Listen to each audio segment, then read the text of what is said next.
श्री स्वामी समर्थ. मंडळी, जरा विचार करा, जर तुम्हाला कोणी सांगितलं की गुढीपाडव्याच्या दिवशी फक्त 10 रुपयांची एक साधी वस्तू घरी आणली तर तुमच्या घरात लक्ष्मीचा स्थायी वास होऊ शकतो, घरातील दारिद्र्य, आर्थिक अडचणी आणि पैशांची तंगी हळूहळू दूर होऊ शकते, तर तुम्ही ती वस्तू नक्की घरी आणाल ना? पण आश्चर्याची गोष्ट अशी आहे की ही गोष्ट खूप कमी लोकांना माहीत असते. अनेक लोक गुढीपाडव्याच्या दिवशी मोठमोठ्या खरेदी करतात, सोनं चांदी घेतात, नवीन वस्तू आणतात. पण काही अत्यंत शुभ आणि लक्ष्मीकारक वस्तू अशा असतात ज्या अगदी साध्या आणि स्वस्त असतात, पण त्यांचा परिणाम मात्र खूप मोठा मानला जातो. म्हणूनच आजचा हा व्हिडिओ खूप महत्त्वाचा आहे, कारण आज मी तुम्हाला गुढीपाडव्याच्या दिवशी घरी आणायच्या काही अशा वस्तूंबद्दल सांगणार आहे ज्या वस्तू लक्ष्मी प्राप्ती, सुख समृद्धी आणि आर्थिक भरभराटीसाठी अत्यंत शुभ मानल्या जातात. म्हणून हा व्हिडिओ शेवटपर्यंत नक्की पहा, कारण शेवटी मी एक अशी वस्तू सांगणार आहे जी सोन्यापेक्षाही मौल्यवान मानली जाते आणि ती घरात आणल्याने वर्षभर धनधान्याची कमतरता भासत नाही असे मानले जाते. सर्वप्रथम तुम्हा सर्वांना माझा मनापासून नमस्कार. श्री स्वामी समर्थांच्या पवित्र चरणी प्रार्थना करते की तुमचा प्रत्येक दिवस सुखाचा, आनंदाचा आणि समाधानाचा जाओ.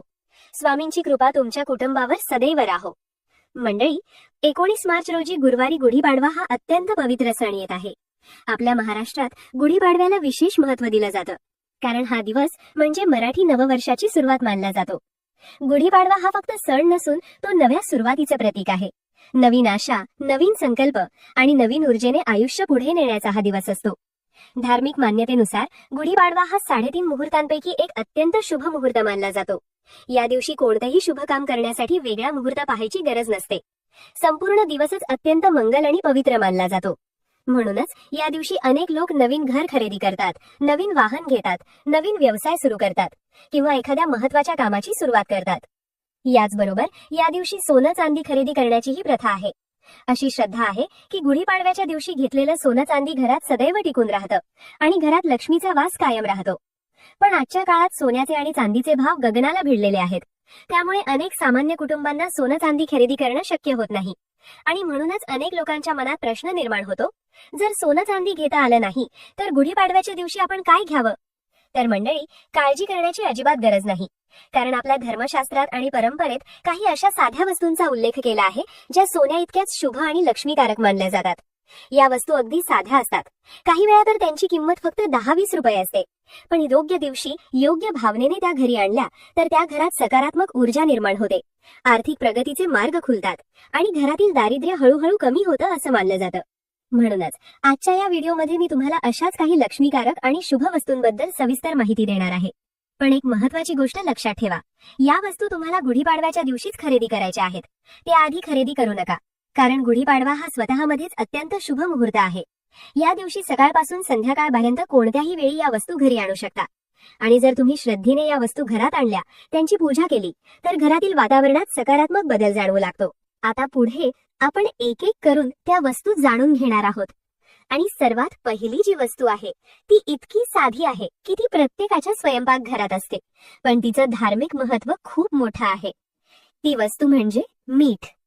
आता तुम्हाला प्रश्न पडेल, मिठासारखी साधी वस्तू लक्ष्मी प्राप्तीसाठी कशी उपयोगी ठरू शकते? याचं उत्तर खूप रोचक आहे आणि पुढे मी तुम्हाला मिठाशी संबंधित एक असा उपाय सांगणार आहे जो अनेक लोकांच्या जीवनात सकारात्मक बदल घडवून आणतो असं मानलं जातं. म्हणून पुढचा भाग काळजीपूर्वक ऐका. आपल्या स्वयंपाकघरात मिठाशिवाय कोणताही पदार्थ पूर्ण होत नाही. अन्नाची चव वाढवण्याचं काम मीठ करतं, पण फक्त स्वयंपाकापुरतच त्याचं महत्त्व नाही. ज्योतिषशास्त्र आणि वास्तुशास्त्रात देखील मिठाला अत्यंत विशेष स्थान दिलं गेलं आहे. असं मानलं जातं की मिठामध्ये नकारात्मक ऊर्जा शोषून घेण्याची विलक्षण क्षमता असते.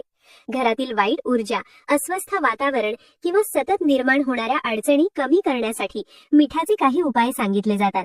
म्हणूनच गुढीपाडव्याच्या दिवशी थोडंसं मीठ घरात आणणं अत्यंत शुभ मानलं जातं.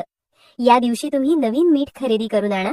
ते मीठ थोड्या वेळासाठी देवघरात ठेवा आणि देवांना नमस्कार करून मनोभावे प्रार्थना करा, हे देव आमच्या घरात सुख, शांती आणि समृद्धी कायम राहू दे. दुसऱ्या दिवशी हे मीठ तुम्ही स्वयंपाकात वापरू शकता. श्रद्धेने केलेली ही छोटी कृती देखील घरातील वातावरण सकारात्मक बनवते असं अनेक लोक मानतात. आता पुढची जी वस्तू आहे तीही अत्यंत शुभ मानली जाते. ही वस्तू आहे धने. धने म्हणजे कोथिंबिरीचे बी. स्वयंपाकात आपण मसाल्यासाठी त्यांचा वापर करतो, पण गुढीपाडव्याच्या दिवशी या धन्यांना विशेष महत्त्व दिलं जातं. तुम्ही कधी लक्ष दिलं असेल तर गुढीपाडव्याच्या दिवशी अनेक ठिकाणी धने, कडुलिंबाची पानं आणि गूळ एकत्र करून त्याचा प्रसाद तयार केला जातो.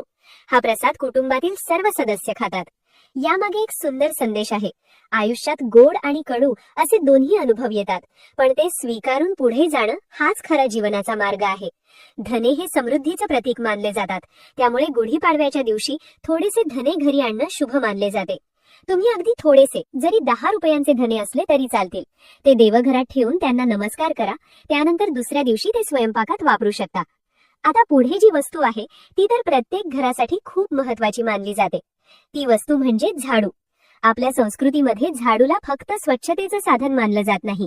अनेक ठिकाणी झाडूला माता लक्ष्मीचं प्रतीक मानलं जातं, कारण झाडू घरातील घाण, धूळ आणि अशुद्धता दूर करतो आणि जिथे स्वच्छता असते तिथेच लक्ष्मीचा वास होतो असं मानलं जातं. म्हणूनच दिवाळीच्या काळात लोक नवीन झाडू खरेदी करतात. पण अनेकांना माहीत नसलेली गोष्ट म्हणजे गुढीपाडव्याच्या दिवशीही झाडू खरेदी करणं अत्यंत शुभ मानले जाते. जर तुमच्या घरातील झाडू जुना झाला असेल किंवा तुम्ही काही दिवसांनी नवीन झाडू घ्यायचा विचार करत असाल तर तो गुढीपाडव्याच्या दिवशीच घ्या.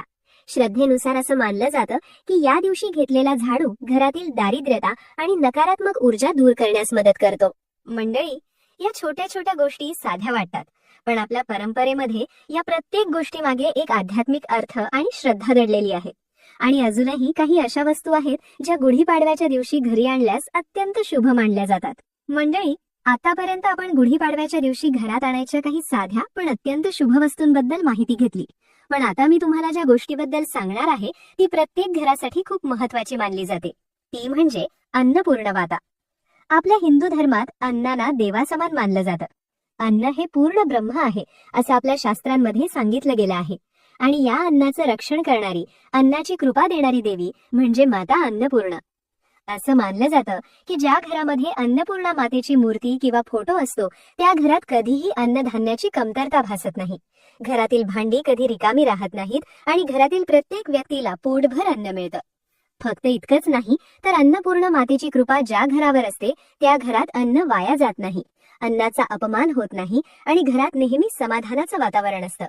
म्हणूनच जर तुमच्या देवघरामध्ये अजूनही अन्नपूर्णा मातेची मूर्ती किंवा फोटो नसेल तर गुढीपाडव्याच्या शुभ मुहूर्तावर तुम्ही तो नक्की खरेदी करू शकता.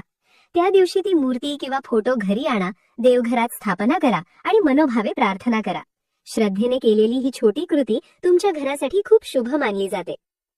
आता पुढे जी वस्तू आहे ती धनसंपत्तीशी संबंधित आहे आणि अनेक ठिकाणी तिचा वापर लक्ष्मी प्राप्तीसाठी केला जातो. ही वस्तू आहे कवड्या. कवड्या म्हणजे छोटे समुद्री शंखासारखे कवच. प्राचीन काळापासून कवड्यांना माता लक्ष्मीचं प्रतीक मानलं जातं. काही ठिकाणी तर जुन्या काळात कवड्यांचा वापर चलन म्हणून देखील केला जात असे. म्हणूनच अनेक धार्मिक उपायांमध्ये कवड्यांचा वापर केला जातो. गुढीपाडव्याच्या दिवशी तुम्ही 7 कवड्या घरी आणू शकता. शक्य असेल तर पिवळ्या रंगाच्या कवड्या घ्या. जर पिवळ्या मिळाल्या नाहीत तर पांढऱ्या कवड्या देखील चालतील. पांढऱ्या कवड्या घेतल्या असतील तर त्यांना थोडीशी हळद लावून पिवळ्या रंगाच्या करा, कारण पिवळा रंग हा भगवान विष्णू आणि माता लक्ष्मीशी संबंधित मानला जातो. यानंतर एक स्वच्छ लाल रंगाचा कपडा घ्या. त्या कपड्यामध्ये या 7 कवड्या ठेवा आणि त्याची छोटी पोटली तयार करा. ही पोटली तुम्ही देवघरात ठेवून देवी लक्ष्मीची प्रार्थना करा. त्यानंतर ती पोटली तुमच्या घरातील पैशांच्या तिजोरीमध्ये किंवा जिथे पैसे ठेवतात त्या ठिकाणी ठेवून द्या. असं मानलं जातं की श्रद्धेने केलेला हा उपाय घरातील आर्थिक अडचणी कमी करण्यास मदत करतो. घरात धनसंपत्ती टिकून राहते आणि पैशांचे मार्ग हळूहळू खुलू लागतात. मंडळी, या सगळ्या गोष्टींच्या मागे एक महत्वाचा मुद्दा आहे, तो म्हणजे श्रद्धा आणि सकारात्मक भावना. जेव्हा आपण मनापासून एखादी गोष्ट करतो तेव्हा तिचा परिणाम आपल्या आयुष्यावर चांगला होतो.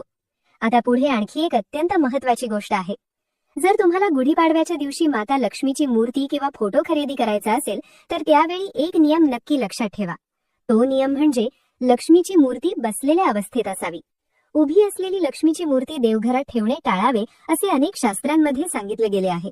कारण उभी लक्ष्मी ही स्थिर राहत नाही असा समज आहे, पण बसलेली लक्ष्मी म्हणजे घरात स्थिरपणे राहणारी लक्ष्मी. त्यामुळे शक्य असेल तर कमळावर बसलेली लक्ष्मी माता असा फोटो किंवा मूर्ती निवडावी. याशिवाय गुढीपाडव्याचा दिवस नवीन गोष्टींची सुरुवात करण्यासाठी अत्यंत शुभ मानला जातो. त्यामुळे जर तुम्हाला खूप दिवसांपासून एखादा धार्मिक ग्रंथ घ्यायचा असेल किंवा देवघरासाठी एखादी वस्तू आणायची असेल तर हा दिवस योग्य मानला जातो. मंडळी, अजूनही एक अत्यंत महत्वाची वस्तू बाकी आहे. अनेक ठिकाणी तिला सोन्यापेक्षाही मौल्यवान मानलं जातं आणि आश्चर्याची गोष्ट म्हणजे ही वस्तू आपल्या स्वयंपाकघरातच वापरली जाते. ही वस्तू गुढीपाडव्याच्या दिवशी घरी आणल्यास घरात वर्षभर धान्य, अन्न आणि संपत्तीची कमतरता भासत नाही अशी श्रद्धा आहे. गुढीपाडवा हा फक्त नवीन वर्षाचा आरंभ नाही, तर तो समृद्धी, भरभराट आणि नवीन संधींची सुरुवात मानला जातो.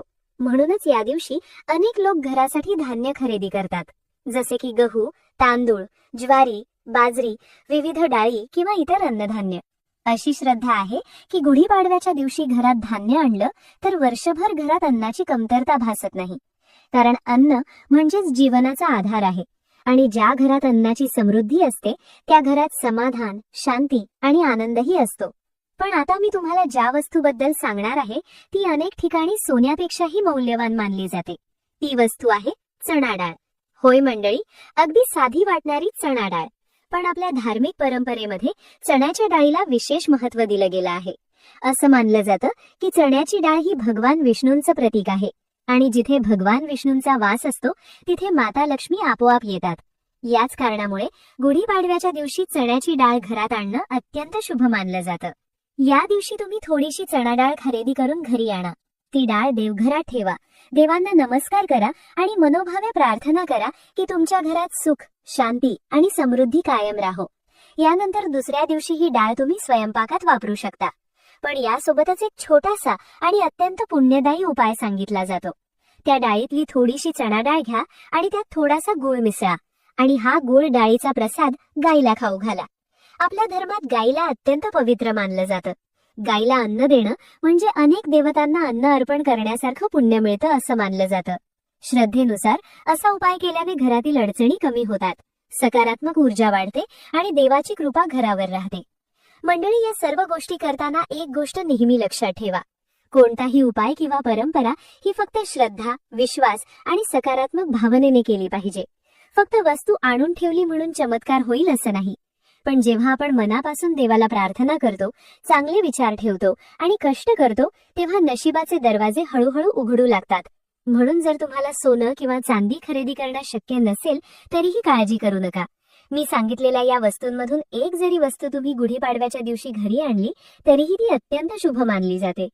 मंडळी, गुढीपाडवा हा आनंदाचा, उत्साहाचा आणि नवीन सुरुवातीचा सण आहे. या दिवशी गुढी उभारून, देवांची पूजा करून कुटुंबासोबत आनंदाने हा सण साजरा करा. मी श्री स्वामी समर्थांच्या चरणी मनापासून प्रार्थना करते की तुमच्या घरात सुख, शांती, समृद्धी आणि भरभराट सदैव राहो. तुमच्या कुटुंबावर स्वामींची कृपा कायम राहो. व्हिडिओ तुम्हाला आवडला असेल तर व्हिडिओला लाईक करा. चॅनलवर नवीन असाल तर चॅनलला सबस्क्राईब करा आणि हा व्हिडिओ आपल्या मित्रपरिवारासोबत नक्की शेअर करा, जेणेकरून त्यांनाही ही महत्त्वाची माहिती मिळेल.